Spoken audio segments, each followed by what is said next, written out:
Irak, kemudian ke Palestina, kemudian ke Mesir, sempat ke Mekah gitu ya. Dan itu beliau lakukan terus-menerus ya, berpindah dari satu tempat ke tempat yang lain. Em, jadi beliau terbiasa ya, terbiasa untuk mengadjust dirinya ya. Kalau misalnya dari bahasa gitu ya, apalagi dari kemudian juga dari kultur ya. Istri beliau juga bukan dari tempat yang sama. Jadi eh, beliau menjadi seorang diri yang di tanah asing yang selalu mencoba mengadjust dirinya gitu ya. Tapi tetap beliau mencoba taat kepada Allah ya beserta keluarganya. Yang paling sering kita dengar juga ya Nabi Nabi Ibrahim ini yang diuji bukan diri beliau aja ya, tapi semua keluarga beliau diuji. Sehingga em, dalam Al-Quran saya lupa surat apa ya, Allah berfirman yang dijadikan contoh itu kalau nabi-nabi lain disebut dengan nama nabinya, tapi kalau Ibrahim itu keluarga Ibrahim dan keluarga Imron gitu ya. Jadi Allah sendiri menyebutkan bahwa kalau Ibrahim itu ya dilihat keluarganya ya, artinya kan ada sesuatu yang spesial dari keluarga Ibrahim. Kemudian beliau tuh juga menjadi imam peradaban. Artinya kalau misalnya dari semua agama samawi, kalau kita anggap Yahudi dan Nasrani itu sebagai agama samawi, agama tauhid yang memang sejatinya seperti itu, em, Nabi Ibrahim ini memang menjadi bapak peradaban nih. Warisannya itu ya kalau sampai Nabi Muhammad saja sekitar 4 ribuan tahun, berarti sampai kita ini sekitar hampir 6 ribu 7 ribu tahun gitu ya. Dan kita lihat di dunia ini kalau misalnya hari ini kita anggap bahwa Kristen dan Kristen dan Yahudi itu juga agama Ibrahim, ya mungkin hampir 90% ya umat di dunia ini mengikuti ajaran beliau gitu ya. Tapi tidak dilalui ujian gitu ya. Artinya semua yang beliau capai itu semuanya didapat melalui ujian sehingga imam peradaban ini ya pantaslah kita sematkan pada Nabi Ibrahim. Nah, em, pada hari ini ya mungkin bukan malam ya kemarin tadi ini saya buat tadi malam sehingga saya bilang malam ini. Ada 4 ujian Ibrahim yang mungkin bisa difokuskan pada hari ini. Karena kalau misalnya dibahas semua takutnya terlalu panjang. Yang pertama eh, saya menyebutnya identitas dan api gitu ya. Nanti mungkin dibahas selanjutnya. Kemudian yang kedua lembah tandus dan doa. Lembah tandus ini terkait Mekah gitu ya. Yang ketiga ini Sa'i dan Siti Hajar. Yang keempat perintah menyembelih. Auzubillahiminasyaitonirrajim. Bismillahirrahmanirrahim. Kulna ya narukuni bardaw wa salaman ala Ibrahim. Di surat Al-Anbiya ayat 69 Allah berfirman, wahai api jadilah dingin dan selamatkanlah Ibrahim. Em, Mungkin banyak dari kita juga udah hafal tentang cerita Nabi Ibrahim dimasukkan ke dalam api. Em, Namun rentetan ceritanya itu yang mungkin kadang kita lupa ya, lupa bahwa ternyata dimasukkan dalam api itu rentetan dari bagaimana seorang Ibrahim yang tetap menjaga keimanannya, walaupun dia ini sebagai seorang minoritas dan dia juga sebagai seorang yang tidak punya kekuasaan gitu. Jadi bukan karena apa ya, em, bukan karena cuman keren-kerenan gitu ya. Oh ini kuat kena api terus tiba-tiba dimasukin enggak, tapi karena memang beliau tetap pada identitas beliau gitu. Ya pertama Nabi Ibrahim melihat bintang, bulan, matahari gitu ya. Kemudian beliau mengamati dan akhirnya meyakinkan diri gitu ya bahwa memang bukan itu ya Tuhan yang seharusnya disembah sehingga beliau bertauhid ya. Kemudian beliau sempat berdiskusi atau mungkin bantah-bantahan dengan raja. Raja bilang Nabi Ibrahim bilang di suatu ayat bahwa ya Tuhanku bisa menghidupkan dan mematikan gitu kan. Kemudian rajanya bilang, oh iya kalau menghidupkan dan mematikan saya juga bisa gitu. Kemudian Ibrahim karena beliau pintar, Ibrahim bilang gitu ya, oh kalau gitu Tuhanku bisa apa namanya memunculkan matahari atau apa namanya sunrise gitu ya, matahari dari timur kemudian terbenam di barat gitu. Apakah kamu bisa memunculkan matahari dari barat gitu ya, men-challenge apa rajanya, dan sehingga rajanya itu bungkam. Jadi Ibrahim juga selain pandai ya, tauhidnya kuat, beliau pun intelijensinya di atas rata-rata gitu ya. Sehingga raja pun bisa diajak argumen dan sampai terdiam gitu. Kemudian ketika ditantang masuk dalam api ya beliau tidak melarikan diri ya. Beliau bukan seorang pengecut gitu. Apalagi ini tentang masalah tauhid gitu. Sehingga apa namanya ya Nabi Ibrahim dengan percaya diri gitu ya, karena beliau yakin bahwa Allah akan pasti menolongnya, sehingga apa namanya Nabi Ibrahim diselamatkan gitu ya. Salamun ala Ibrahim. Nabi Ibrahim diuji ya, ketika semua orang di sekelilingnya menyembah berhala, tekanan sosial luar biasa ya di luar, dan ancamannya nyata gitu ya. Raja versus siapa gitu ya, Ibrahim bukan siapa-siapa, tapi ia tetap memilih teguh gitu ya. Ya kalau mungkin relate-nya gitu ya, karena ini mungkin saya juga mengambil ibrah untuk saya pribadi, ya kita diuji dengan identitas kita gitu ya. Identitas kalau saya di Belanda kayak ya biasa gitu ya, ditawarin bir gitu ya ketika pertemuan di kantor, kemudian sholat Jumat, kalau misalnya mepet-mepet ada meeting atau apa, kita harus bisa juga ngasih tahu konteks gitu ya kenapa kita sholat Jumat segala macam, berjilbab gitu. Di beberapa tempat bahkan masih tidak dibolehkan berjilbab gitu, apalagi sekarang juga mungkin ada banyak Islamic phobia gitu ya di Jerman, di Prancis.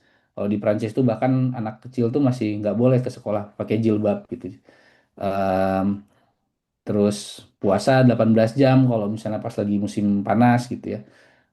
Terus juga yang belakangan ini mulai sering tuh ketika nama di CV ada sedikit Islamnya tuh ya mereka biasanya udah kena reject di awal gitu. Jadi itu juga kadang-kadang ngebuat susah gitu. Ya itu mungkin krisis identitas yang ada itu. Hikmahnya apa gitu ya? Allah tidak meminta kita menghilangkan identitas kita, tapi Allah meminta kita untuk menjaganya dengan ketenangan, dengan kecerdasan, dengan akhlak yang membuat orang di sekitar kita bertanya, "Eh, kok kalian bisa sih tetap berislam gitu ya walaupun di Eropa?" Karena mungkin orang juga masih banyak yang bingung gitu ya. Ini orang Islam ini kok kekeh banget gitu dengan keislamannya. Dulu mungkin sempat Senja Maruna ditanya sama temennya, kok kamu bisa sih puasa 1 hari gitu sama sekali tanpa makan gitu kan? Ya kita belajar gitu ya. Kalau misalnya Runa bilang gitu, Senja juga karena Senja juga alhamdulillah udah puasa gitu ya, udah puasa lengkap. Terus oh ya kita nggak cuman makan aja, kita juga nggak minum. Mereka bingung gitu. Wah kayaknya saya bakal mati kalau saya nggak minum gitu teman-teman. Karena mereka juga mungkin nggak dapat konteksnya gitu ya. Dan mereka nggak dapat apa namanya alasan kenapa mereka harus berpuasa sehingga mereka seperti itu. Tapi akhirnya pernah ada temennya beberapa orang yang akhirnya mereka pengen nyobain ikut puasa gitu, sehingga Hmm. izin ke gurunya pengen hari itu dia juga nggak makan, bilang gitu ke orang tuanya saya pengen nyobain kayak Senja gitu ya, atau kayak Runa saya nggak coba pengen nggak makan gitu. Dan alhamdulillah setidaknya mereka bisa apa ya apa mencoba dan akhirnya open discussion gitu ya ke Senja. Refleksi saya pribadi ya. Jadi menyesuaikan diri ini tidak sama dengan mengorbankan keimanan gitu ya. Jadi eh, apa ya menyatukan kebudayaan atau mengkompromikan kebudayaan itu bukan berarti mengkompromikan keimanan kita gitu ya. Jadi Nabi Ibrahim juga berpindah-pindah, beliau juga sebagai seorang diaspora juga selalu mengadjust dirinya, tapi juga tidak pernah mengkompromikan keimanannya. Dan kita harus yakin gitu dengan kita tidak mengkompromikan tauhid kita, insya Allah Allah akan melindungi kita. Pelajaran yang kedua, ujian lembah tandus dan doa Ibrahim. Auzubillahiminasyaitonirrajim.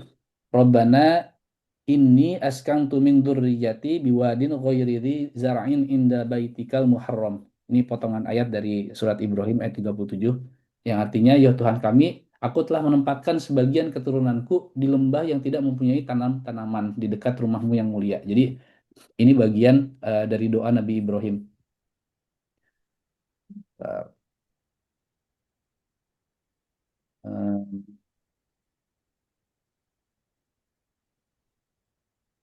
ya, ya kadang kita melihat apa ya dari kisah-kisah Nabi Ibrahim ini kita nampak oh ya kita tahu gitu ya ceritanya nah apa namanya Nabi Ibrahim sudah meninggalkan Hajar di sana dan itu mungkin tiap tahun kita ulang sehingga kita melihatnya itu sebagai sesuatu yang biasa gitu. Tapi kalau kita lihat lagi ya eh, tidak akan pernah kita dapati ya seorang suami yang menyayangi istri dan anaknya akan meninggalkan istri dan anaknya di sebuah lembah tandus tanpa penghuni, tanpa perbekalan yang cukup gitu ya. Dan itu pun dimengerti oleh seorang Hajar gitu ya. Sehingga logika manusia bahwa perintah itu masuk akal ya itu ya enggak gitu ya. Itu sesuatu yang di luar nalar gitu ya. Sehingga nah, ketika ditinggal itu kita juga tahu ya, kemudian Hajar bertanya pada Ibrahim, apakah ini perintah Allah, wahai Ibrahim? Terus Nabi Ibrahim hanya mengangguk gitu ya. Kemudian Hajar berbalik, jadi kalau kayak sinetron-sinetron gitu, Hajar berbalik ke belakang tanpa melihat lagi Ibrahim, ya bukan karena tidak peduli, tapi karena Hajar juga memastikan bahwa Ismail juga masih baik-baik saja gitu, ya, karena Ismail jauh dari pandangan Hajar. Kemudian Hajar, oke, bila itu memang perintah, ya nggak bilang oke ya, itu nggak pakai bahasa oke gitu. Jadi apa namanya, bila ini memang perintah Allah, apa Allah tidak akan meninggalkan kita gitu ya. Allah tidak akan apa ya bahasnya, Allah tidak akan membiarkan kita gitu ya. Jadi itu tawakal yang tertinggi itu ketika bertanya pada Ibrahim dan dia tahu gitu ya, Ibrahim tidak akan mungkin rela kalau memang ini tidak bukan perintah Allah gitu. Em, Kemudian setelah itu Ibrahim berdoa ya. Kita coba saya buka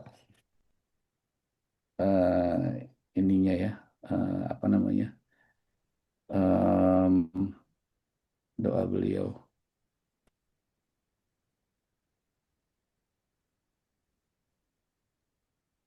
Jadi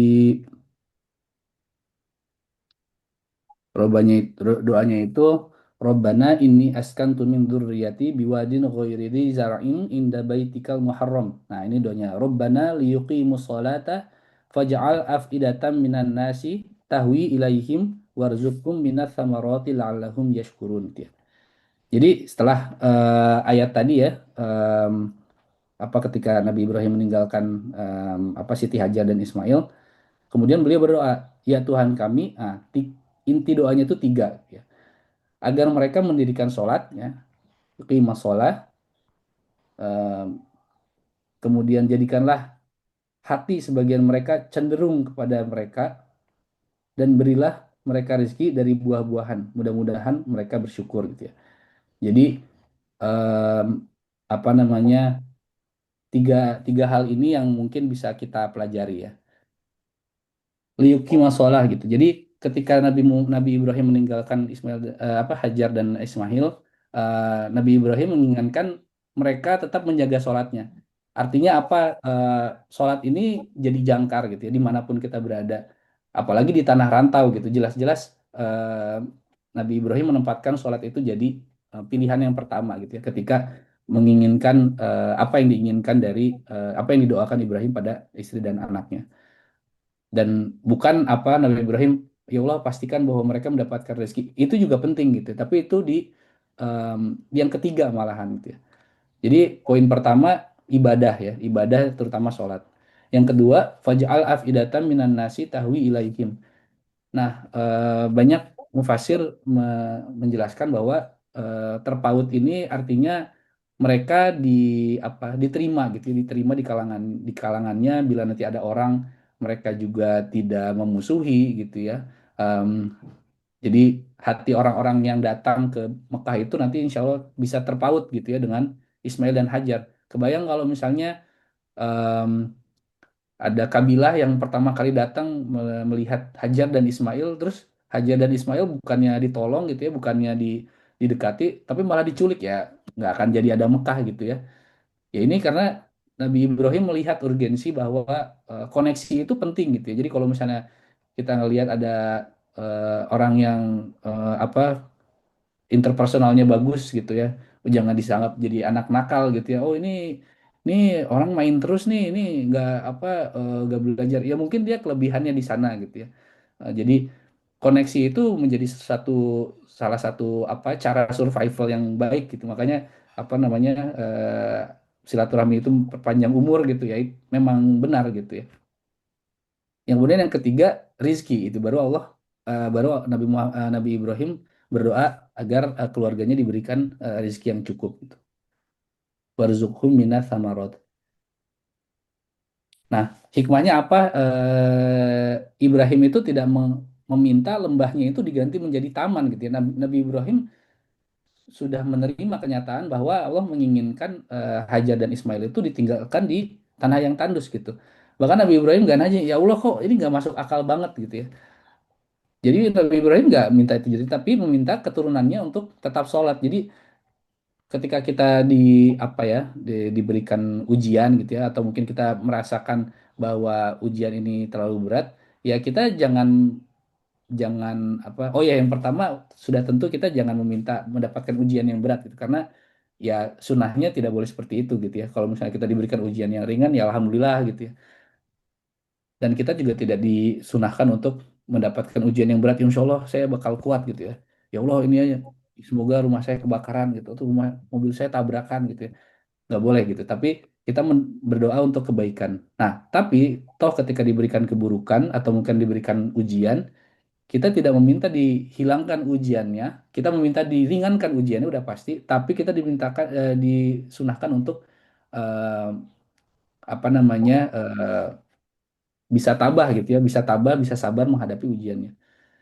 Mungkin refleksi pribadi ketika kita mungkin jauh dari rumah gitu ya, kita eh, apa namanya jauh dari bantuan gitu ya, jauh dari mana-mana ketika kita diberikan ujian, semuanya titipkan pada Allah gitu ya. Eh, Keluarga yang di rumah ataupun misalnya em, bagaimana kita khawatir segala macam titipkan pada Allah dan Allah yakinlah bahwa Allah tidak akan meninggalkan hamba-hambanya yang bertawakal gitu.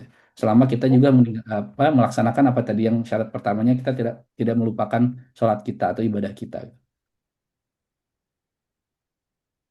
Ya ini salah satu dari doa Nabi Ibrahim juga ya untuk mereka yang sudah tiada apa namanya mendoakan orang tua Robbi firli wali walidayya walil mu'minina yauma yaqumul hisab.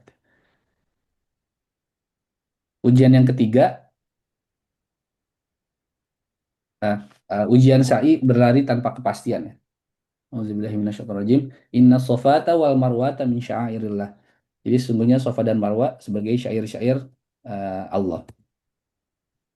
Em, ini juga contoh ya, kalau misalnya kita ingat bahwa em, apa ya perempuan itu mungkin sampai beberapa dekade terakhir masih diibaratkan sebagai seseorang yang lebih lemah fisiknya daripada laki-laki gitu ya.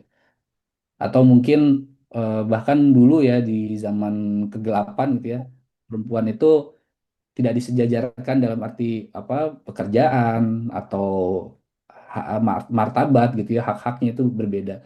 Tapi kita lihat di sini bahwa Hajar ini sangat kuat gitu ya, sangat kuat, sangat apa namanya fisiknya luar biasa, kemudian visinya juga luar biasa gitu ya. Sehingga ketika Hajar berlari dari Sofa ke Marwa itu bukan karena desperate, karena beliau ini berusaha gitu. Ya, kalau misalnya teman-teman Mbak Mas atau Bapak Ibu Tante semua pernah berhaji kan ada tanda warna hijau ya di apa di sai itu. Kenapa kita disunahkan untuk berlari kecil gitu? Karena pada saat itu tuh ya tanda hijau itu ada di cekungan gitu ya, atau lembah gitu ya. Sehingga Hajar itu nggak pengen em, nggak pengen matanya itu hilang dari pandangannya Ismail gitu. Jadi di lembah itu beliau ya berlari-lari kecil agar bisa tetap melihat Ismail gitu. Bayangkan apa yang dulu dipikirkan sama Hajar ya, sampai ritual itu Allah jadikan itu sebagai salah satu rukun umroh dan haji, dan itu digunakan atau dilakukan sunnah itu bukan cuman oleh ribuan, bukan ratus ribu, bukan juta, tapi miliaran orang gitu ya. Miliaran orang dan setiap hari itu gak berhenti orang melakukan sunnah beliau gitu. Tapi apakah dulu Hajar itu berpikir, oh ini saya lari-lari ini bakal saya ikutin gitu. Anggap misalnya kita lari-lari keliling komplek, oh ini anak cucu saya bakal ngikutin nih. Saya keliling komplek tiap sore sambil berzikir gitu. Hajar nggak ada di pikirannya ya bahwa apa yang dia lakukan itu akan dilihat orang gitu. Bahkan Hajar tidak perlu panggung gitu ya, tidak perlu apa pengikut yang jutaan, nggak ada satupun makhluk Allah yang melihat Hajar melakukan itu gitu. Tapi toh Hajar melakukannya demi apa? Demi untuk mencari rizki ya, dan juga untuk ya menjaga anaknya. Artinya apa? Ketika kita juga berusaha ya untuk keluarga kita gitu, untuk em, apa namanya melangsungkan apa namanya mendapatkan rezeki untuk keluarga kita dan juga untuk kepatuhan pada Allah, karena emang intinya kan Hajar menerima gitu ya fakta bahwa dia ditinggalkan karena memang perintah Allah, jadi itu semua dalam rangka beribadah gitu ya, usaha dia untuk berpindah tempat untuk survive itu karena beribadah pada Allah, sehingga semuanya itu direcord oleh Allah dan dijadikan sunnah untuk jutaan muslim gitu setelahnya. Em, ya ini tadi mungkin refleksi yang udah saya sampaikan gitu ya. Yang keempat, menyembelih yang paling dicintai. Ini tentang fase Nabi Ibrahim menyembelih Nabi Ismail.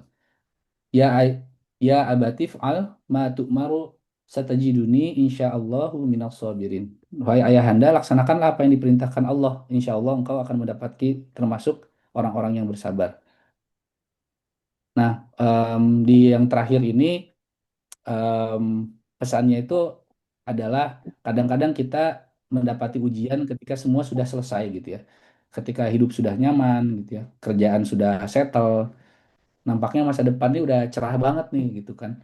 Em, udah ada society ya. Zaman itu Ismail di sana udah jadi seorang remaja ya. Eh, apa namanya dia di apa diceritakan pun sudah em, apa memiliki istri gitu ya. Jadi keluarganya sudah nyaman lah.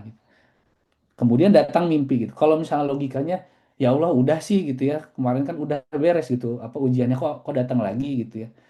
Ini Ismail kan kemarin udah saya tinggalin lama. Ini masa saya ketemu ketemu gede gitu ya. Tiba-tiba saya mau sembelih. Ternyata Allah juga ingin kita mendapatkan pelajaran dari ujian ketika kita sudah enak gitu ya. Apakah kita tetap bisa mendengarkan perintah Allah gitu.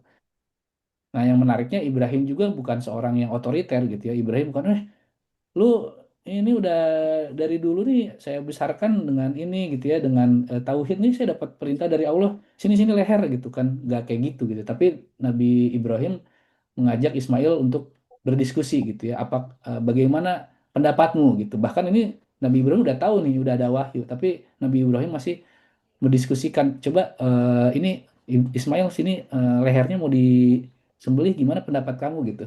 Ya kalau kita mah lah gila apa gitu kan, kalau kita mungkin ini apa-apaan gitu kan, lah bapak datang setahun sekali datang mau nyembelih. Betul.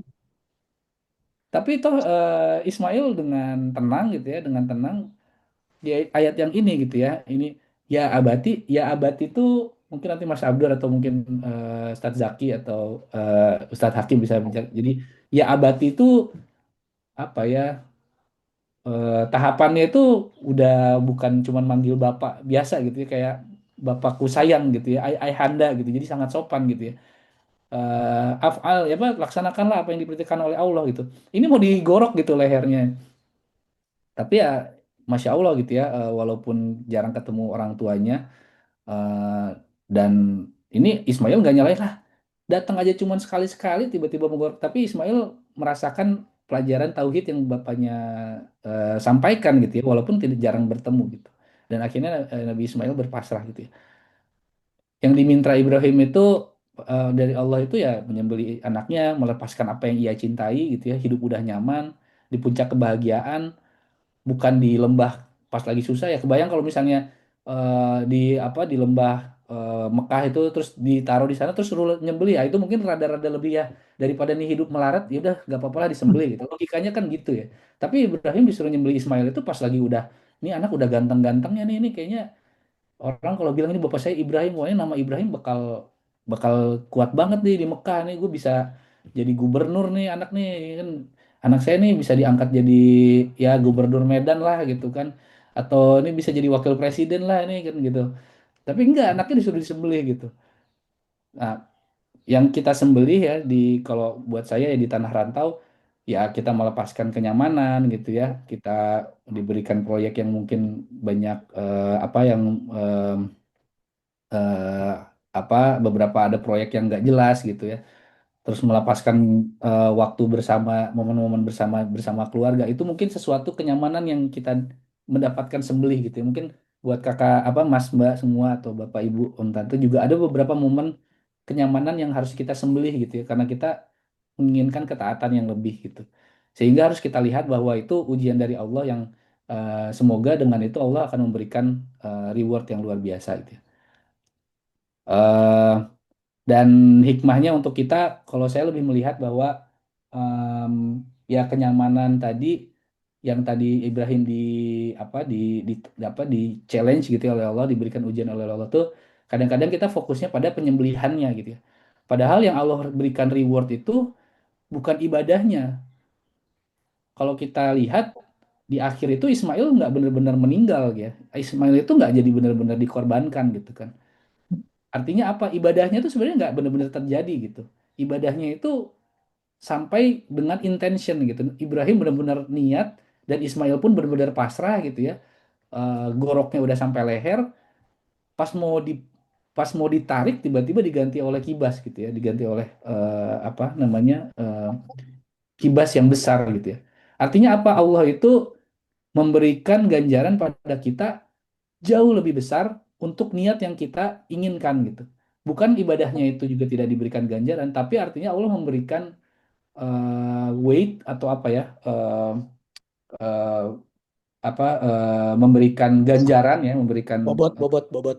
bobot ya, memberikan bobot untuk niat kita itu melebihi dari ibadahnya sendiri gitu.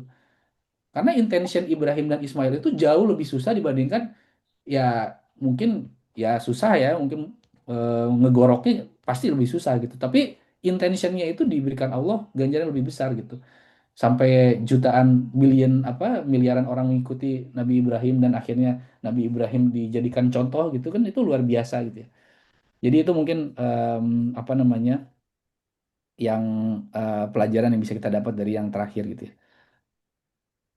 Em, Terakhir setelah dari ujian itu kita lihat bahwa Nabi Ibrahim tuh juga berdoa pada Allah gitu ya. Dan doa di sini ini doa yang nggak main-main ya, doa yang memberikan kita contoh bahwa Muslim itu harus visioner. Gitu.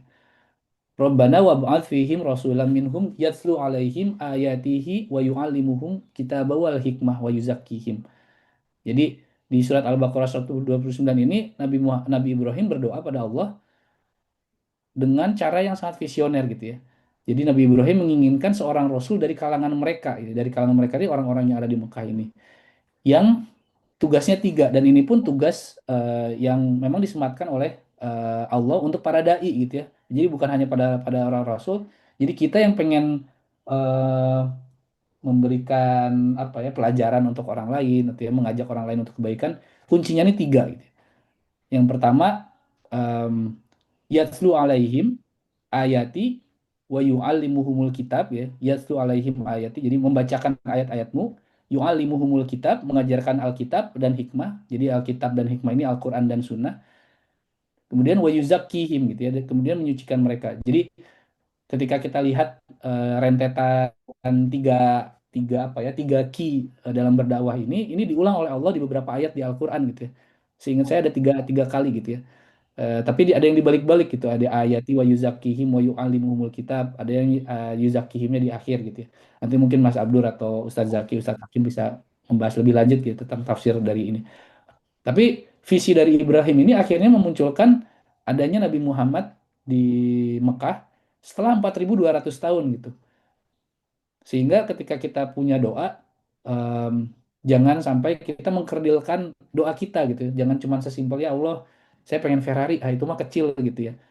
Saya pengen anak cucu saya ribuan tahun setelah ini punya Ferrari, ah itu mungkin itu lebih visioner gitu ya. Artinya kalau anak cucu kita ini kaya banget, oh kita jauh lebih kaya gitu ya. Dan Allah juga melihat gitu ya seberapa tulus doa Nabi Ibrahim ini sehingga walaupun setelah 4.200 tahun doa itu dikabulkan dan memberikan Ibrahim ini jadi benar-benar bapak para nabi gitu eh, dari Ismail dan juga dari Ishak gitu ya. Dan kita juga harus yakin bahwa apa namanya doa ini insya Allah Allah dengar ketika memang kita doa juga dengan ikhlas gitu ya. Jadi ada empat apa inti dari apa yang didiskusikan tadi ya. Api dan identitas, kemudian lembah tandus ya, kemudian sa'i. Kita kita semua kita semua saat ini sedang bersa'i dan juga kita semua memiliki Ismail gitu ya. Jadi kita mempunyai api identitas kita, asosiasikan keimanan kita dengan api ya, api yang di-challenge dengan api. Lembah tandus kita semua memiliki lembah tandus yang sedang kita jalani gitu ya. Kita berusaha dengan sa'i kita dan kita juga memiliki puncak-puncak atau Ismail-Ismail kita yang harus kita korbankan gitu dalam berpatuh pada Allah. Em, Ya doa penutup, Rabbana hablana min azwajina wa dzurriyyatina qurrata a'yun waj'alna lil muttaqina imama. Ini mungkin Bapak sering baca doa ini gitu ya. Sehingga alhamdulillah mungkin sekarang anak cucunya jadi apa tetap melaksanakan sholat gitu ya. Mudah-mudahan menjadi penyejuk hati gitu ya buat Bapak sama Ibu. Hmm. Dan mudah-mudahan sekarang semua menjadi orang-orang yang bertakwa dan seterusnya gitu ya. Kemudian Robbana atina fid dunya hasanah wa fil akhirati hasanah wa qina adzabannar. Sekian mungkin dari saya. Eh, Mohon maaf kurang lebihnya yang benar hanya dari Allah dan yang saya salah dari saya pribadi. Wabillahi taufiq wal hidayah. Assalamualaikum warahmatullahi wabarakatuh. Waalaikumsalam warahmatullahi wabarakatuh. Waalaikumsalam warahmatullahi wabarakatuh.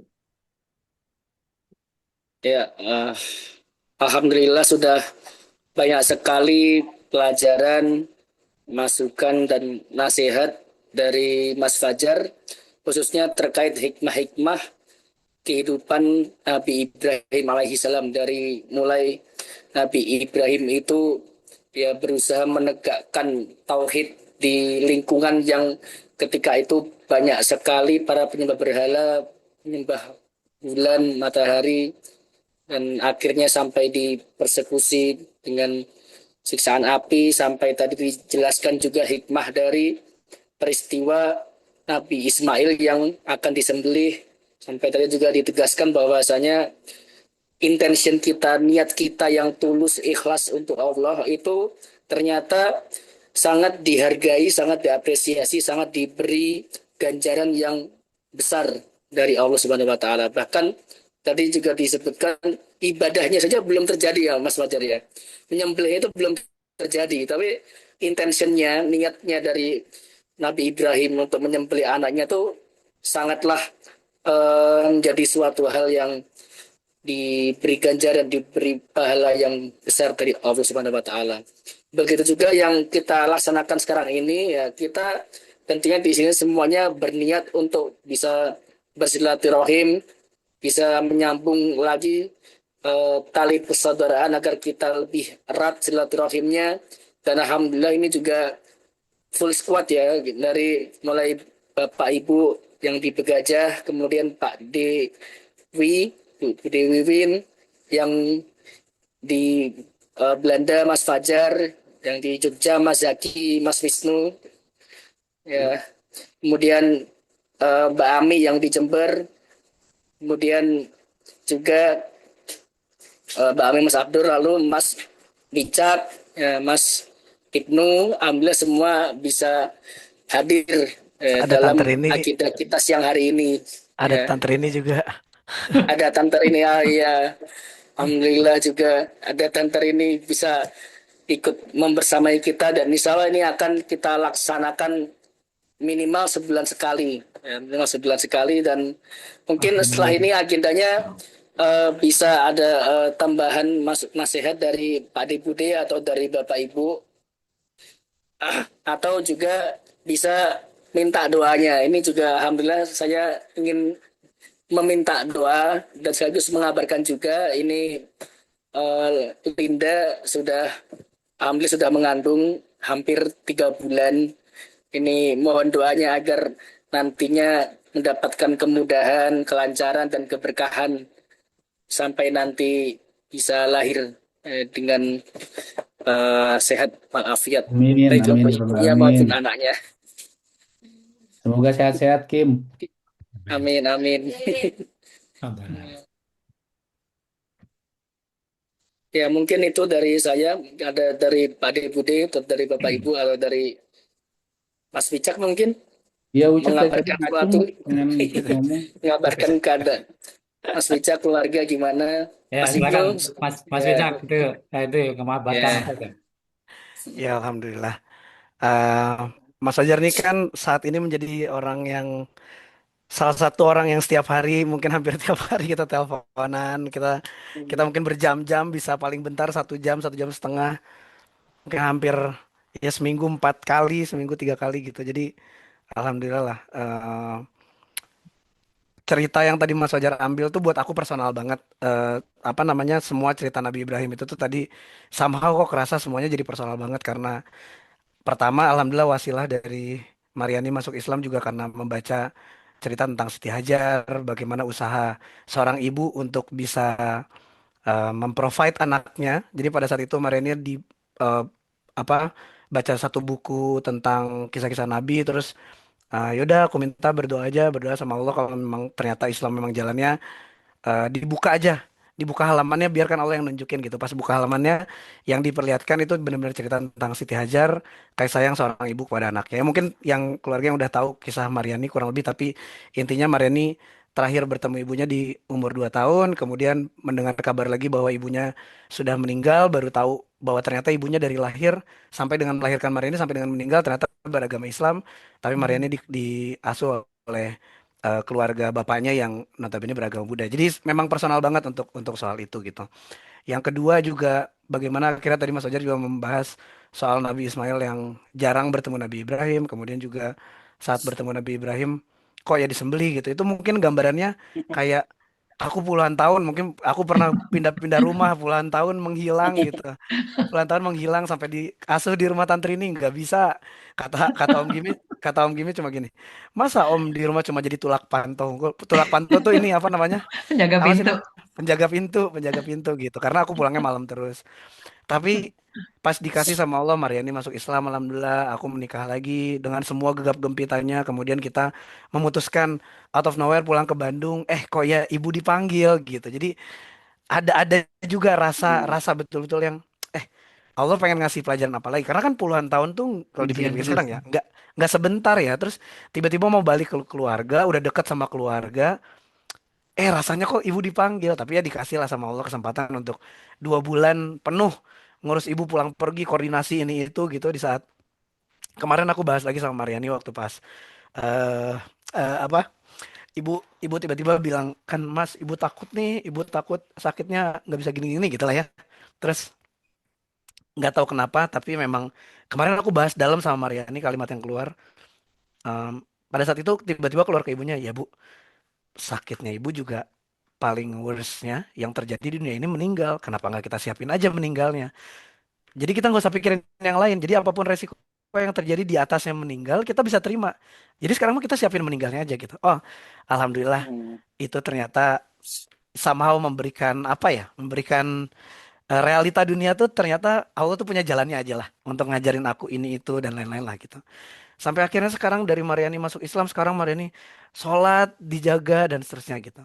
Dan semuanya aku ceritain ke Mas Fajar juga. Jadi eh, sekali lagi cerita Nabi Ibrahim, kemudian Nabi Ismail, kemudian Siti Hajar dan lain-lain tuh somehow somehow buat aku bisa membayangkan kejadiannya di dunia ini meskipun sangat jauh ya keimananku dan keimanan Nabi Ismail dan lain-lain, tapi ditutup dengan sangat indah dengan adanya intensi tadi. Jadi aku berkali-kali juga sempat menceritakan ke orang-orang pada saat aku lagi butuh banget, aku berdoa, Masya Allah orang-orang baik tiba-tiba datang tanpa ada satu sunatullah yang memang bisa dijelaskan kenapa itu bisa terjadi, tapi pertolongannya datang. Jadi aku pengen meyakinkan pada diriku bahwa uh, semua yang aku lakukan saat ini kayaknya akan lebih dipertebal intensinya untuk mendekat sama Allah dibandingkan terlalu berpikir how to-nya gitu.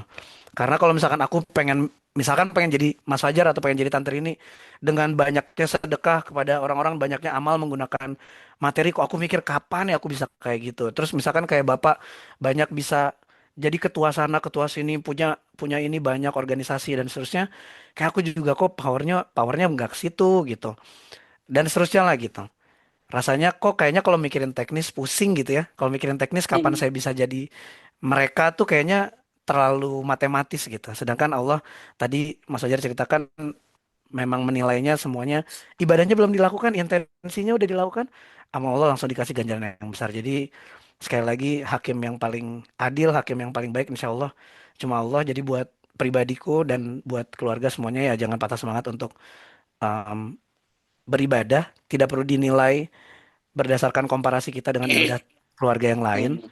Tapi kayaknya mempertebal intensi ini akan menjadi judgement terbesar lah yang insya Allah kayaknya nggak Ya. bisa ada pengecualian ya untuk semuanya. Kalau intensi mah kayaknya kita bisa bisa benar-benar setulus mungkin tanpa perlu ada resource yang sama gitu satu sama lain gitu. Jadi sama-sama saling mengingatkan, intensinya juga sama-sama saling mengingatkan, teknisnya how to-nya biar Allah nanti tunjukin jalannya. Jadi alhamdulillah kalau ya Hakim tadi nanya keluargaku gimana, insya Allah kita masih terus selalu berusaha menjadi lebih baik. Insya Allah setiap harinya. Bumi sehat, alhamdulillah baru sunat kemarin di hari Minggu, hari Minggu, Alhamdulillah. hari Jumat, baru sunat di hari Jumat. Alhamdulillah sekarang lagi masa penyembuhan. Bismillah semoga bisa semakin baik dan semua keluarga semuanya juga Tidak sehat kayak Mas Richard, walafiat. Mas Fajar, habis sunat itu lupa ngasih obat. Habis itu nangis, dua-duanya nangis. Titiknya dibuka, dikipasin kita bareng-bareng. Sekarang enggak. Iya, Oke, oke, mangga, ya, mangga. ya Mangga, Mas alhamdulillah. Akil. Gitu Ustadz Hakim Hatur Nuhun. Insya Allah berkah berkah buat Mas Fajar juga. Ini materi buat Idul Adha nanti juga ya Mas ya? Lagi lagi Tidak, exercise ya, lagi Ya, lagi jadi lagi nanti latihan ya. hari hari Rabu mau jadi penceramah di KJRI Iya, di Hampel. insya wis, Allah. Masya Allah. Alhamdulillah. Iya, Jadi materinya ini ini. sekalian nyiapin materi sekalian. Mantap, mantap. Tapi yang nggak pakai slide Alhamdulillah. sih rada susah kalau presentasi slide itu pakai slide itu. Latihan kapal kan, Mas. Iya gitu. Nuhun, Assalamualaikum. Ya, Waalaikumsalam warahmatullahi wabarakatuh. Assalamualaikum warahmatullahi ini, mangga. Pengen dengar Kang Zaki saya, Kang Zaki, Mas Abdur nanti ini para ustadz-ustadz ini. Iya, kalau Mas Abdur nampaknya tadi masih Nggak bisa. crowded lagi ada Oh, di jalan. ini acara. Eh, Mas Zaki, oh masih di mobil Mas Zaki, masih lagi nyopir. oh, lagi nyopir.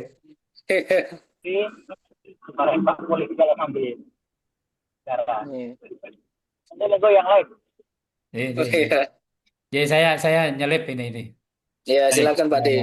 Mas Fajar dan semuanya, Rabbana Ablana Minaz Solihin. Terima kasih banyak kesempatan ini, terutama Mas Hakim yang senantiasa bangkit gitu ya.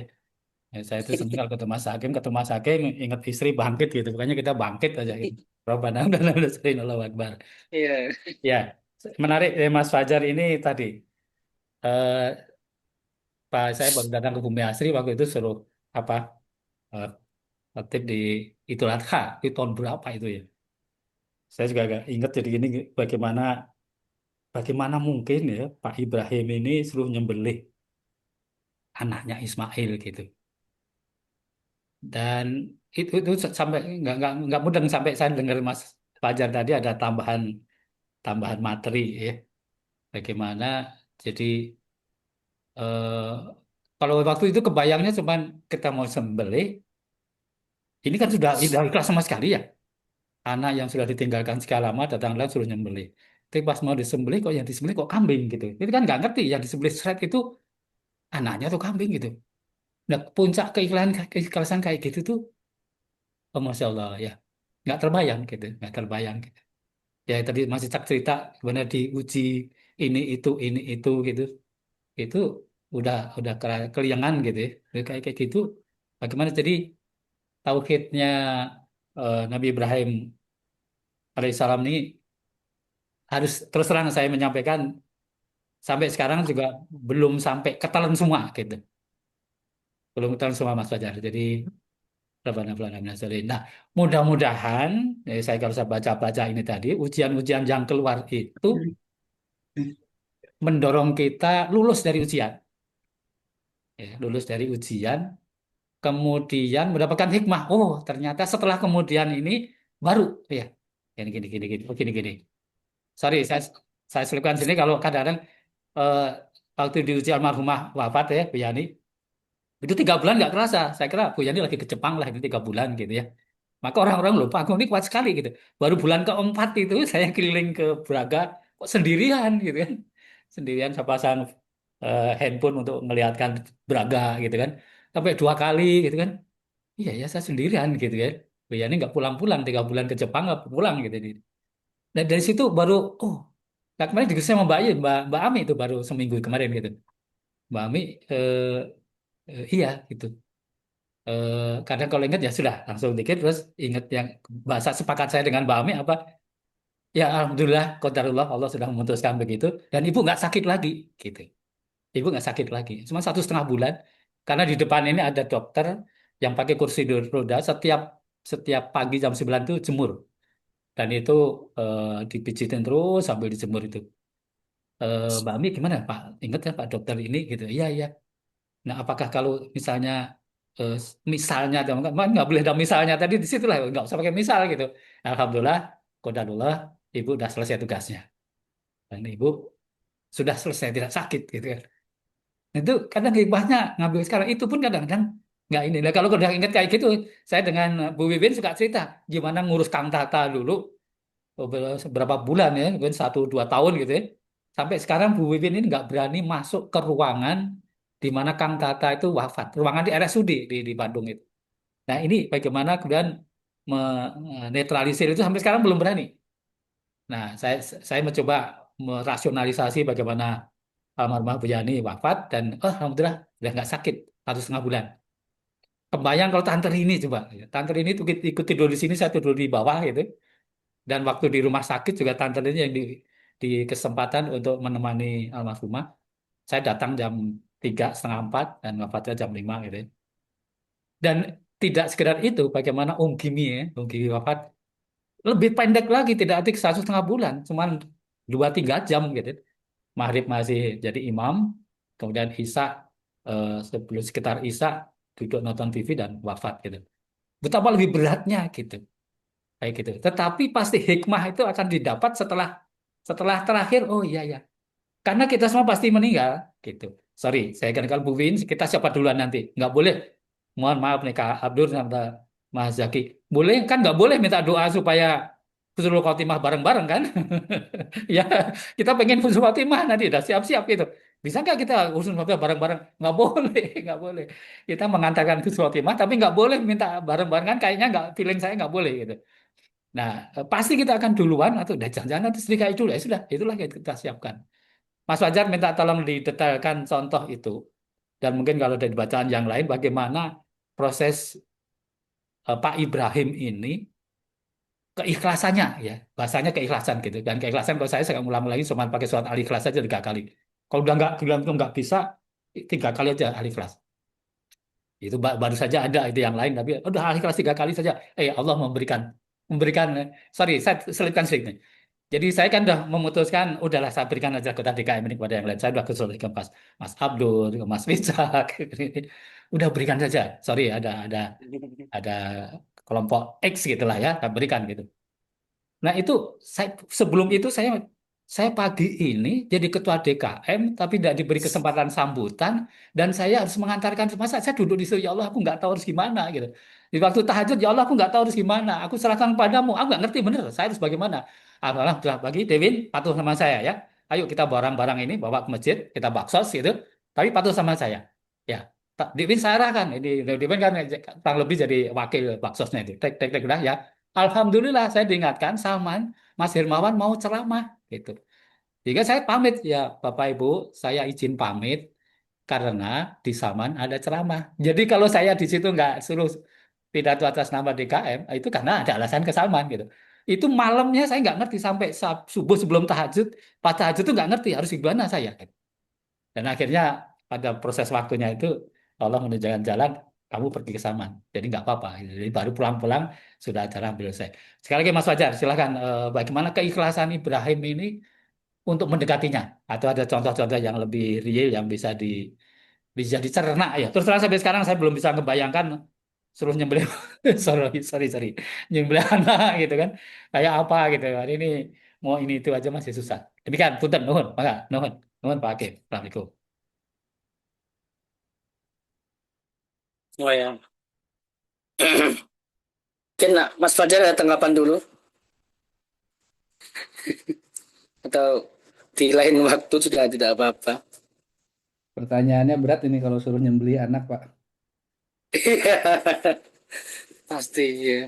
Tapi memang kalau Fajar baca-baca ya, jadi para teologian itu termasuk juga para filosof-filosof itu pernah membahas tentang perintah Allah yang menyembelih Nabi Ismail gitu ya. Jadi beberapa filosof itu bahkan berdiskusi masa iya gitu ya Allah memerintahkan em, perintah yang ya dalam tanda kutip sangat cruel gitu ya, sangat sangat apa ya, sangat sadis gitu ya. Kan menyembelih anaknya itu kan bukan sesuatu yang apa ya, nampaknya masuk akal gitu ya. Masuk akal tuh artinya kok ini kesannya bukan perintah dari Allah gitu ya, bukan perintah dari Tuhan itu.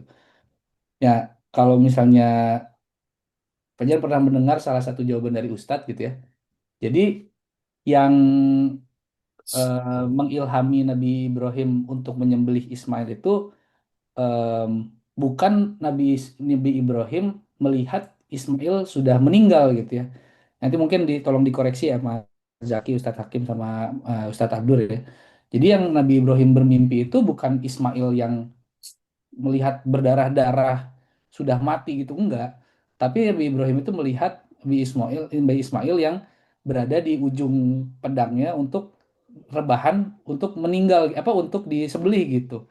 Jadi Nabi Ibrahim itu dan itu Nabi Ibrahim itu bermimpi gitu ya. Memang dulu mimpinya Nabi itu kan sebagai suatu wahyu gitu ya.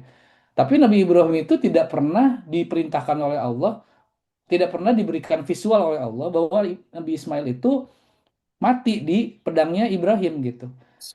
Jadi Nabi Ibrahim itu sebenarnya nggak pernah diperintahkan untuk membunuh Ismail, tapi diperintahkan untuk mempersiapkan Ismail untuk disembelih gitu. Hmm. Tapi karena memang Nabi Ibrahim menginterpretasikan itu sebagai wahyu, ya logika Nabi Ibrahim, oh ya berarti ini mau disembelih gitu. Ya bisa, ya, ini diskusi ya, ini bukan apa suatu eh, apa namanya ada di hadis atau ada di Al-Quran enggak, tapi ini diskusi dari para teologian, dari para filsuf. Ini masa sih Tuhan ini memerintahkan hambanya melakukan sesuatu yang jahat gitu. Tapi ya debate-nya seperti itu sehingga logikanya Nabi Ibrahim ini hanya sebagai seorang hamba yang menjalankan perintah Allah dengan tulus gitu ya. Dan Nabi Ibrahim nggak pernah mikir, oh ya udah paling nanti kalau udah direbahin ntar juga beres gitu ya. Tapi nggak, logikanya itu tetap jalan kok ya, kalau direbahin berarti mau disembelih gitu. Tapi Allah benar-benar melihat intensi Nabi Ibrahim yang benar-benar tulus untuk menjalankan perintah itu gitu sehingga Allah benar-benar beri ganjaran yang luar biasa. Di sisi lain juga kalau misalnya kita lihat ketika diperintahkan untuk berpuasa ya di apa di Al-Baqarah itu kan berpuasalah seperti apa orang-orang terdahulu. Nah, bahkan kalau misalnya kita lihat orang-orang terdahulu itu puasanya itu jauh lebih berat gitu ya. Tapi kalau misalnya Nabi Muhammad melihat, ya masa iya sih gitu kita bisa berpuasa gitu ya di terik panas Mekah gitu ya. Tapi toh juga tetap dikerjakan. Sama juga misalnya disuruh berhaji segala macam. Nah, intinya apa? Allah pasti tahu gitu ya limit-limit manusia dan pasti Allah juga melihat limit apa yang baik, apa yang buruk gitu ya. Sehingga Allah juga tidak akan mungkin memerintahkan sesuatu yang tampaknya tidak mungkin gitu ya. Di surat Al-Baqarah kan juga yang ya sering Bapak baca juga kan la yukallifullahu nafsan illa wus'aha gitu ya. Allah juga tidak akan pernah menguji kita melebihi dari apa yang kita bisa gitu ya. Sehingga ya yakin aja gitu ya. Kita ikhlas ketika memang Allah perintahkan ini bakal berat gitu ya. Tapi pasti Allah juga sudah menakar gitu ya kemampuan kita. Ya mungkin kelasnya Nabi Ibrahim sampai melihat Ismail direbahkan itu artinya menyembelih ya udah lakukan aja gitu. meninggalkan hajar nampaknya nggak masuk akal gitu, tapi toh juga dilakukan. Em, Ya mungkin kelas kelas bapak gitu ya, sampai diberikan harus ikhlas gitu, ada yang apa, ngisengin gitu ya. Em, dan mengikhlaskan jabatan juga mungkin itu sebagai salah satu Ismailnya bapak gitu ya. Bapak pengen tetap di apa, dihormati di kalangan kampung gitu ya, tetap pengen pengen apa namanya, punya wibawa gitu ya, tapi toh ternyata orang lain tidak melihat seperti itu ya. Insya Allah itu Ismail yang harus kita potong gitu ya, sehingga Ismail Ismail itu em, ya akan Allah beri ganjaran ketika memang intentionnya benar gitu ya. Ya mungkin sama-sama meninggalkan DKM-nya sama-sama benar gitu ya. Kalau misalnya konteksnya untuk menjaga silaturahmi, tapi satunya mungkin dengan dongkol gitu ya. Tapi yang satunya lagi dengan intention yang oh ya insya Allah saya juga akan mendapatkan manfaat gitu ya ketika saya mengikhlaskan itu, daripada saya kepikiran segala macam, saya insya Allah bisa lebih berguna di tempat lain dan segala macam gitu. Sehingga yang dinilai itu bukan hanya ibadahnya saja ya, ibadahnya saja mungkin orang lain akan melakukan hal yang sama, tapi intentionnya apa di balik itu gitu. Itu sih Pak, mudah-mudahan apa sedikit memberikan perspektif lain. Hmm. Ya, alhamdulillah eh, sudah banyak sekali ya pelajaran dan juga ya perspektif baru ya tentang keikhlasan Nabi Ibrahim. Yang mana insya Allah setelah ini kita bisa lebih memahami dan bahkan bisa meneladani ya, keikhlasan Nabi Ibrahim alaihissalam dalam segala aktivitas dan ikhtiar kita ke depannya.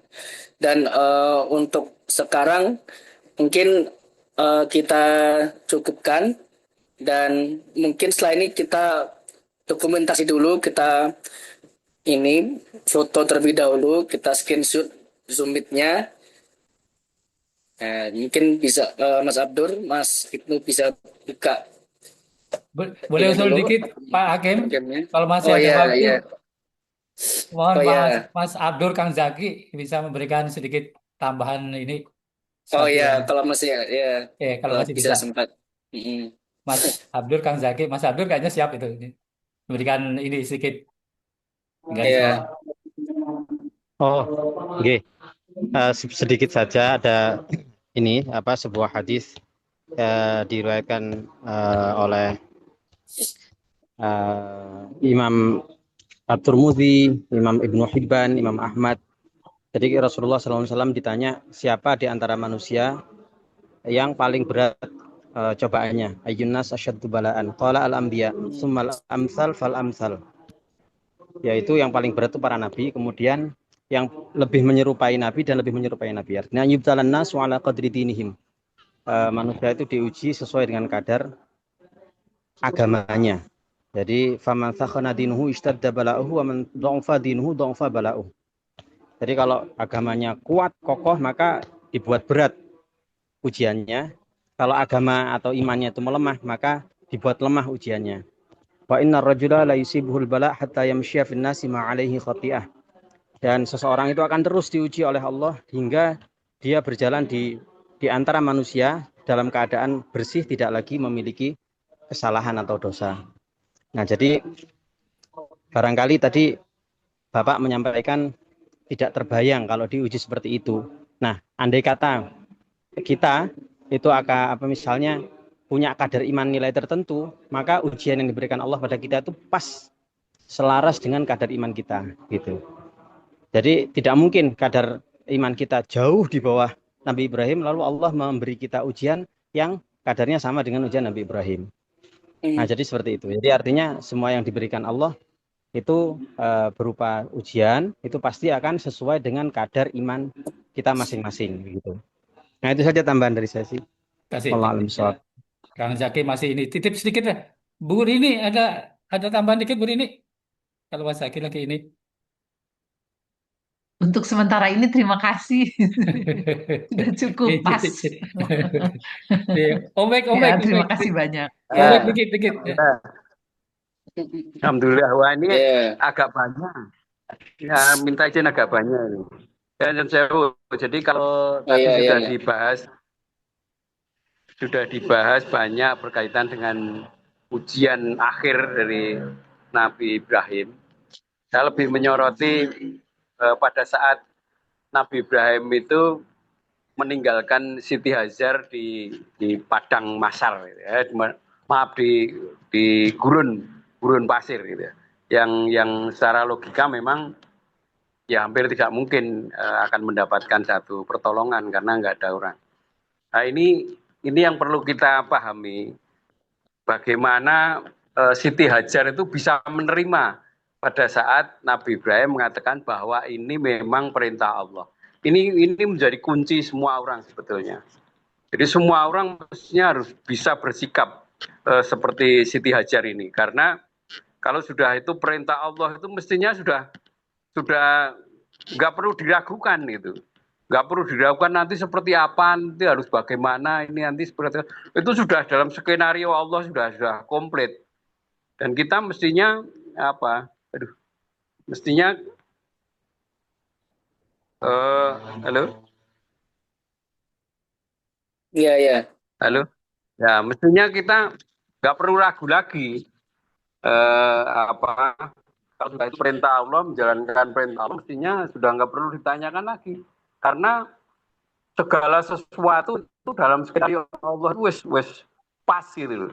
Nggak akan ada yang kesalahan atau keliru gitu. Keliru dalam ujian, keliru dalam apa saja yang terjadi gitu. Jadi setiap orang saya kira mempunyai ujian-ujian seperti katakanlah tapi Nabi Ibrahim jelas menyembelih itu sudah itu mungkin ujian yang hampir tidak mungkin diberikan pada manusia lain. Tapi kalau yang Siti Hajar ditinggalkan di gurun pasir itu seringkali terjadi di kita itu sesuatu yang secara logika nggak mungkin. Tapi kalau kita sudah mengatakan bahwa ini perintah Allah, ini menjalankan satu hal yang memang dikehendaki Allah, itu mestinya harus bisa diterima. Dan ini masih sulit, masih seringkali kita masih sulit gitu. Kita sudah jelas-jelas bahwa apa yang terjadi ini jelas ini kehendak Allah gitu. Kalau pengen banyak cerita banyak itu. Dan itu pasti terjadi di semua keluarga. Ini sesuatu yang menyakitkan, sesuatu yang enggak masuk logika gitu. Tapi itu logika kita. Bukan artinya bukan logikanya Allah. Logikanya Allah sudah jelas pasti sudah disiapkan kalau seperti ini akan seperti ini. Saya kira itu mungkin saya agak ngapunten ya, saya agak emosional menyampaikan ini. Jadi ini mohon maaf barangkali nanti ada tanggapan dipersilahkan, kalau tidak ya mungkin lain waktu. Saya kira cukup dari saya. Assalamualaikum warahmatullahi wabarakatuh. Salam tambah sedikit, Mas Wisnu. Waalaikumsalam Pokoknya yang hadir warahmatullahi. harus bicara. Yang hadir harus bicara. Oh iya. Mas Zaki kayaknya lagi nyetir, bahaya nggak boleh. Mas Wisnu sedikit, Mas Wisnu. Ya, mungkin ada sepatah dua kata. Silakan Mas Wisnu. Ya, alhamdulillah tadi saya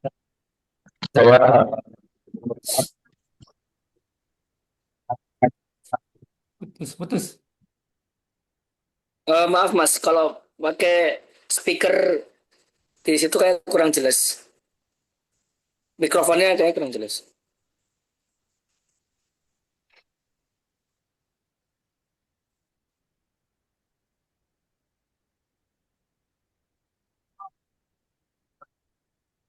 Belum. Mikrofonnya belum nyala mungkin Mas Wisnu.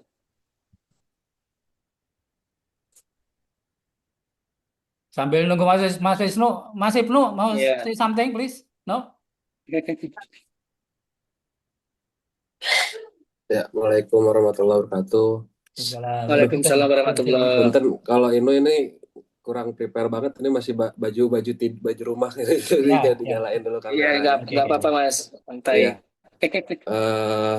Apa ya? Ya tadi habis dengar dari yang semuanya juga, jadi apa ya? Sebetulnya itu semuanya jadi insight baru juga buat aku, gara-gara cerita Ibrahim ini kan dari kecil juga sering banget diceritain dan sering banget juga buat pembelajaran kita semua juga gitu, buat kehidupan sehari-hari, dan juga buat apa ya?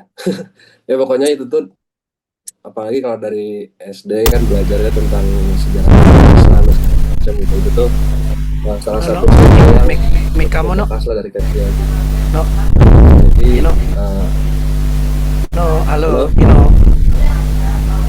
Ini punya Mas aku Wisnu gitu, deh mic-nya. mic aku. Mas ini bagus suaranya. Mas, ya, Mas Wisnu deh, Mas Wisnu boleh mute dulu bentar. Oh ya, oke oke. Ya, Oke, oke, no. Ya, udah jelas? ya, oke. Ya, ya gitu. Jadinya maksudnya, alhamdulillah dengan di-remind sekarang seperti sekarang ini tuh bisa mengingatkan kita lagi perjuangan-perjuangan keluarga-keluarga dari Nabi Ibrahim, Ismail dan lain-lainnya tuh eh, masih perlu kita imani lagi gitu. Masih perlu kita maksimalkan lagi keimanan kita untuk bisa eh, mengejar mengejar eh, sejarah-sejarah itu gitu. Maksudnya keimanan-keimanan yang dulu sudah dilakukan oleh Nabi Ibrahim gitu. Dan itu tuh apa ya? Bisa memotivasi Ino juga secara pribadi dan ya bisa buat ya mungkin kan pertama kali juga di keluarga ini gitu. Jadi itu tuh bisa jadi remind juga buat ya dan buat ya kita dalam berkeluarga juga harus seperti apa gitu. Itu sih utamanya mah gitu. Ya. Mungkin itu aja sih kalau dari Ino mah. Itu aja. Udah. Maka Mas Terima kasih Wisnu, semuanya. atau Assalamualaikum. Mas Hakim, maka Mas Wisnu, Mas udah ini bagus speakernya. Mas Wisnu, speakernya udah bagus? Oh belum bisa. Ya, oke, oke, Kang Hakim, Mas Fajar dulu dirangkum dikit. Udah Pak, Udah udah cukup. kebanyakan ngomong. Oh baik gitu. Maka Pak Hakim Oh ya, atau Pak Zaki ya, masih ada? Udah nggak ada. Oke. Maka Nun. ya. Oke, setelah ini kita ini ya Foto. dokumentasi Ya. untuk pertemuan kita pada siang hari ini. Maju. Mungkin bisa on cam semuanya. Sip. Ini juga alhamdulillah bangkit sudah Bangkit. bisa bersama Bangkit. kita. Assalamualaikum Pak De. Ya. Ya. Oke, Silakan. saya hitung ya, saya Ya. aba-aba. Mas Ibnu bisa on cam? Ya, Oh ya. ya. Oke, alhamdulillah lengkap. Oke, kita mulai 1, 2, 3. Iya. Oke, sekali lagi. Oke, sekali lagi. Ya. 1, 2, 3. Oke, alhamdulillah sudah. Ya, alhamdulillah. Maka kalau yang masih mau ngobrol, ini kakek nenek nunggu masih ada waktu. Tapi Ya, kalau yang udah mau ya buru-buru, sebelum itu ya saya sebagai moderator pada kesempatan siang hari ini mohon maaf apabila ada tutur kata yang kurang berkenan dan insya Allah di bulan depan mohon kesediaannya Mas Zaki ya untuk mana Mas Zaki? menjadi pembicara pada agenda selanjutnya. Insya Allah nanti untuk waktunya akan kami kabarkan segera. Karena ini nanti ya menyesuaikan keluangannya Mas Zaki kira-kira bisa kapan. Tapi ini insya Allah di hari Ahad. Ya, karena insya Allah kalau di hari Ahad itu banyak dari kita yang mungkin bisa meluangkan waktunya. Gitu. Jadi nanti bisa habis subuh atau siang nanti menyesuaikan keluangan dari Mas Zaki. Ini pun juga kita laksanakan siang karena di Belanda pagi hari ya. Di Belanda jam 8 pagi dan 9 pagi Mas Fajar ya. Iya, Ya, di jam 8. jam 8. Ya, Mana? ini insya Allah Mas bulan Zakinya, depan akan Mas kita Zakinya nggak laksanakan ada. kembali. Mas Zakinya. Dokter Oh Zaki ya mungkin sudah udah keluar keluar. ya. Saya Ya, hadir nanti di saya sampaikan ke Mas Zaki. sidangnya Ya. Dokter Zaki, hadir saya di Jogja. Oh ya. Alhamdulillah. Ya. Oke, mungkin itu saja dan mari kita tutup agenda kita pada siang hari ini dengan bersama membaca Alhamdulillah. Alhamdulillahirabbil alamin. Askur ya. Ada ya, askurukum ala husnil ihtimam buat ta'awun wasima'ah.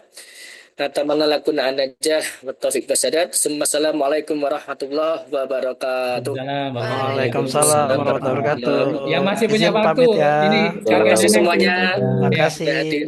tidak di close dulu. Terima kasih. Mana anak cucu masih bisa? Ya, Ya, Oke, mohon izin. ya terima kasih ya. ya mohon izin Assalamualaikum. pamit. Ya, mangga, ya, nuhun. Mbak Ami, Mas Abdul masih anak-anak di mana? Oh, udah ya, enggak ada. Ya, Om Bek aja, Om Bek, saya komunikasi dengan Om Bek ya. Enggak saya matikan dulu, Om Bek. Ya. Om Bek, selamat menikmati indahnya perjuangan menjadi Pimpro lah ya. Jadi Pimpro gedung lansia. Itu PR berat. Saya titip tentang manajemen. Manajemennya sampai akhir dari pembangunan tadi adalah operasional. Jadi selesai pembangunan itu operasional. Jadi masih macam-macam 1.000 banyak hal yang harus disiapkan gitu. Sedemikian sehingga tidak sampai macet di jalan. Hati-hati harus macet di jalan karena memang bisa jadi yang dari donatur 300 itu ada syarat lagi untuk termin berikutnya. Kalau nggak kekejar itu bisa berhenti itu. Nah ini bagaimana ya kita semua mendorong. Kalau perlu dibuat ini khusus deh ya. Apa? eh nggak tahu ya, tim manajemen khusus mungkin tidak terbuka di situ mengatasi kalau nanti ada deadlock gitu. Itu, Om Bek, ada satu yang disampaikan. Ya Pak De, jadi ada beberapa yang memang menjadi gong. Jadi ada beberapa lembaga yang memang sudah siap, cuman memang prosesnya agak panjang. Jadi yang barangkali secara personal open donasi mungkin tidak terlalu banyak, tapi di lembaga-lembaga seperti PKU, PKU Sukoharjo, proposal sudah masuk, itu insya Allah Juni nanti akan ada bantuan yang mungkin relatif agak banyak itu. Kemudian juga di UMS dan ada satu lagi alhamdulillah moga-moga nanti istilahnya